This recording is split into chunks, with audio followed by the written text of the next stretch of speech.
Playing electric guitar with distortion as beginner might be really frustration because you have absolutely no skills to play, and even the easiest songs are a struggle and you find them really difficult to practice or even maintain, and your fingers will just scream for mercy. So I did some really deep analyzing about my 2-year-old journey, things that I questioned myself and like tried to find solutions. Well, I didn't know I needed to find solutions for these problems, but now since I look it backwards a little bit, I wanted to make a video about a few tips that I would like to have known at the beginning. So the first thing is that press your fingers as close as you can to the fret, so you get proper sound. Let's say here, you're pressing a 3rd fret 2nd string close here. Sounds sold, but if you press here, not anymore. If you're pressing like here, you need to be pressing really hard.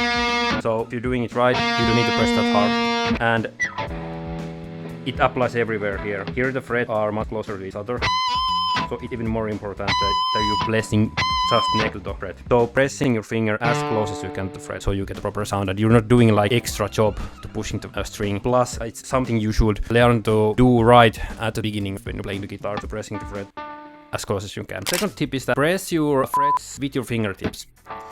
So like this. It also gives your wrist like a proper way to come out. So it depends where you're playing in the fretboard. So it might be your wrist gets a little bit behind here and more, and you press like here or like this. But the general rule is that always try to press your fret with your fingertip. It's also that if you're pressing with your fingertip, you're not muting the string below if you like this. It is necessary for some playing styles and songs you're playing. Just remember the general rule of pressing with your fingertip. And then slowly like upgrade, like moving your hand, and you can press multiple strings with using more of your fingertip. It's the first thing you want to learn. Use your fingertips. Okay, and the next one is that when you're strumming with your plectrum, keep your hand relaxed and make sure you hit the plectrum with the peak of the plectrum. This might be really hard at the beginning to get your hand relaxed, so don't be mad at you if your hand isn't relaxed. You will overcome with this problem. I heard many times when someone saw me playing that you're like, it's as a rock, a solid rock, like my hand wasn't moving like freely, relaxed. But as I progressed, I realized that it just comes naturally when you're getting better. So just trust the process, and if your hand is like, it's not like moving anywhere at all, don't be mad at what you're doing. Just practice, and from time to time try to get it relaxed, like, and just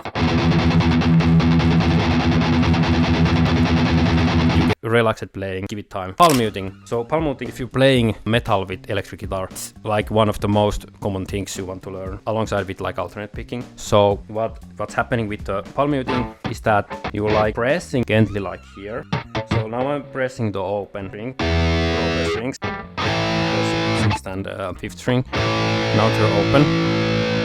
But when I'm pressing, putting my hand here, like this, now it's palm muted. So pressing gently here, you just have to experiment yourself and just learn how it is. So basically now I'm pressing open. Now I'm pressing really a lot. And now I'm going more lightly.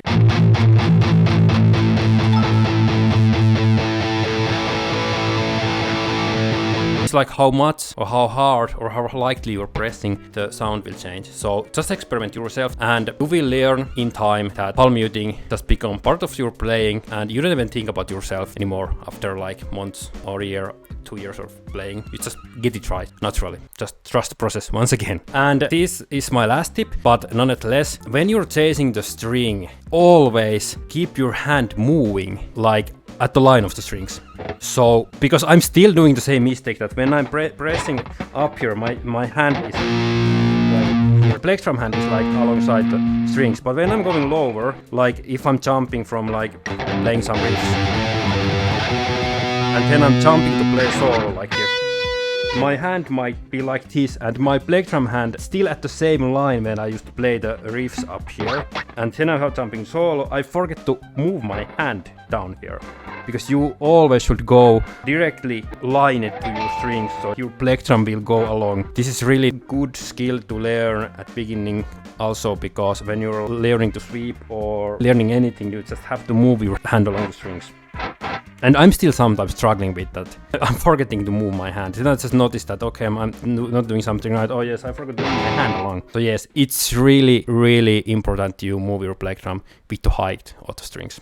So here are my few tips that I wanted to know at the beginning of my guitar journey. And I will do a second video related to this. There are more tips that I would like have to known in the past, but I'm splitting this video into just to make it not too long. Okay, so you know what to do. Subscribe and like and comment below what you think about this and what kind of videos you want me to do. And keep your playing your guitar. That's the most important thing to do. See you in the next video.